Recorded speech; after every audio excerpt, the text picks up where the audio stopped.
খুব সহজেই বাড়িতেই বানিয়ে ফেলতে পারো প্রন পকোড়া, যেগুলো কিন্তু হোটেল রেস্টুরেন্ট থেকে কিনে খেতে গেলে অনেক টাকা দাম পড়ে যায়। তো তার জন্য বেশ কিছুটা চিংড়ি মাছ নিয়ে নিচ্ছি, মাথাগুলোকে ছুরির সাহায্যে কেটে বাদ দিয়ে দেবো।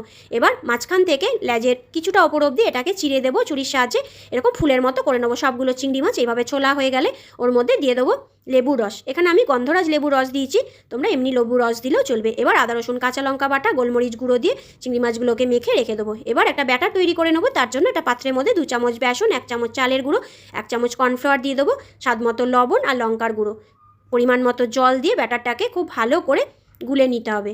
ব্যাটারটাকে একদম মসৃণ করে গুলতে হবে, আর ঠিক এরম থিকনেসের হবে। এরপর প্রনগুলোকে ওই ব্যাটারে চুবিয়ে গরম তেলের মধ্যে ভালো করে ভেজে নিতে হবে। প্রথমে গ্যাসের ফ্লেমটাকে হাইয়ে রাখতে হবে, তারপর মিডিয়াম আঁচে খুব ভালো করে এপিট ওপিট লাল লাল করে ভেজে তুলে নেবো। তো এইভাবে সবগুলো প্রন আমি ভেজে নেবো। ভাজা হয়ে গেলে ডাল ভাতের সাথে বা সন্ধেবেলা স্ন্যাক্স হিসেবেও কিন্তু খেতে দারুণ লাগে। তো এইভাবে একবার প্রন পকোড়া খুব সহজেই বাড়িতে বানিয়ে দেখতে পারো, দারুণ লাগে।